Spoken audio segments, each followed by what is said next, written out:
Hi everyone, welcome to Tech Lenses. This is going to be a short React guide on how to filter data based on their property using a simple search input. So let's get started. Okay तो मैंने VS code open कर लिया है और सबसे पहले मैं आपको प्रोजेक्ट स्ट्रक्चर दिखा देता हूँ। तो इसमें आपको index.js फाइल देखने मिलेगी। यहाँ पे कुछ स्टाइलिंग है, app.js जिसमें मैंने लिस्ट कंपोनेंट माउंट किया है, और app.css में स्टाइलिंग। मैंने डेटा फेच करने के लिए सिंपल सा हुक यूज़ किया है जिसमें पेंडिंग स्टेट, एरर स्टेट और डेटा हम निकाल सकते हैं। लिस्ट कंपोनेंट में मैंने एक सर्च इनपुट बनाया है, यहाँ पे डेटा मैप किया है। ये डेटा हमें app.js में हुक यूज़ करके फेच किया है, और जो पेंडिंग स्टेट, एरर स्टेट और डेटा है उसे as a prop list component में पास किया है। और ये लिस्ट कंपोनेंट में हमने प्रॉप्स लिए हैं और यहाँ पे मैप किया है। तो और स्टाइलिंग की बात करें तो यहाँ पे मैंने index.css में पूरी स्टाइलिंग दे दिया है, लिस्ट कंटेनर को, नेम्स को और सर्च इनपुट को भी। तो ये कुछ ऐसा दिख रहा है, रिफ़्रेश करके दिखा देता हूँ। और जो डेटा है ये डमी डेटा है, ये Jason place holder dot typicode.com/users यहाँ से रॉ डेटा फेच किया है मैंने। ओके तो हमारा एम ये है कि जो भी हम यहाँ पे टाइप करेंगे वो यहाँ पे फ़िल्टर होके वही डेटा मिलना चाहिए। फॉर एग्ज़ाम्पल अगर मैं यहाँ पे इसे ही फ़िल्टर करके शो करना है तो यहाँ पे मैं पैट्रिसिया जो भी है वो टाइप करूँगा तो मुझे यही मिलना चाहिए, बाकी सब फ़िल्टर आउट होना चाहिए। तो चलिए देखते हैं कैसे करें। तो सबसे पहले जो इसकी जो वैल्यू है वो हमें स्टेट में, किसी स्टेट में सेव करना होगा। उसके लिए हम न्यू स्टेट का यूज़ कर सकते हैं,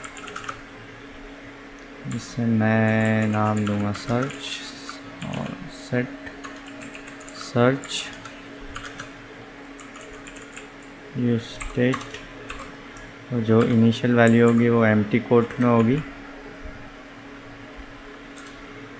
और यहाँ पे मैं इनपुट में ऑन चेंज एट्रीब्यूट यूज़ करूँगा। टारगेट वैल्यू सर्च स्टेट में स्टोर कर दूँगा। तो सेट सर्च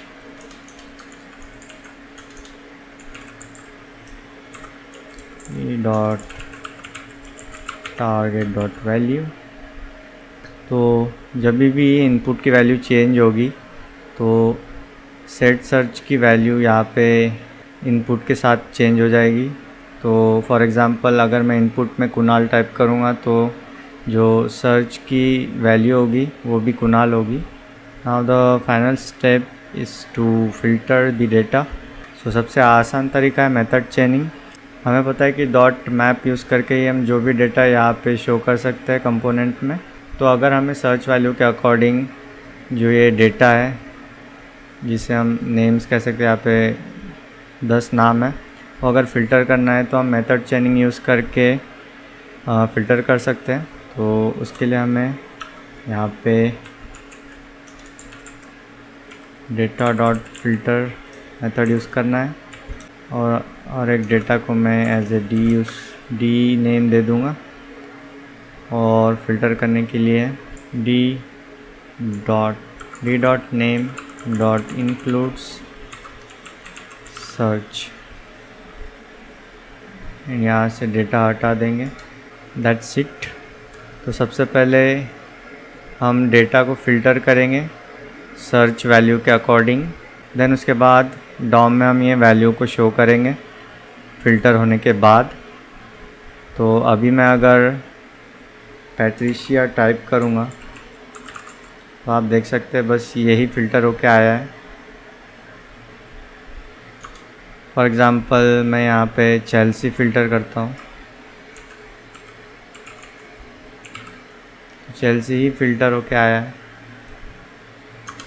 आप इसे और भी इम्प्रूव कर सकते हैं। फॉर एग्ज़ाम्पल अगर मैं इसे स्मॉल लेटर्स में लिखूँगा तो ये शो नहीं होगा, तो उसके लिए हम और एक मेथड यूज़ कर सकते हैं।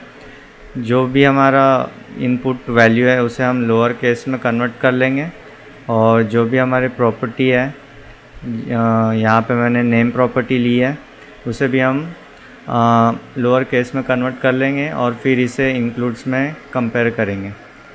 तो यहाँ पे d.name जो प्रॉपर्टी है लोअर केस में कन्वर्ट कर लूँगा, तो डॉट टू लोअर केस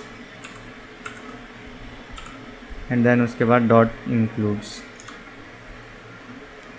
और जो सर्च वैल्यू है स्टेट में जो सेव्ड है उसे भी मैं लोअर केस में कन्वर्ट कर लूँगा।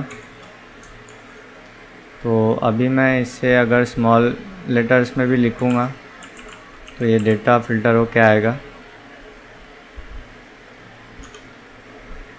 तो इस तरीके से आप रिएक्ट में डेटा फ़िल्टर कर सकते हैं सर्च इनपुट के थ्रू। ये काफ़ी सिंपल सा एग्जांपल था। चांसेस है कि आपको इससे भी ज़्यादा कॉम्प्लेक्स सिचुएशंस मिलेंगे। होपफुली मैं फ्यूचर में कॉम्प्लेक्स डेटा फ़िल्टर के भी वीडियो पोस्ट करूँ। सो आई होप कि आपको वीडियो अच्छी लगी तो इसे लाइक और शेयर करें, चैनल को सब्सक्राइब करें। तो मैं कुणाल, मिलता हूँ नेक्स्ट वीडियो में। Thanks for watching.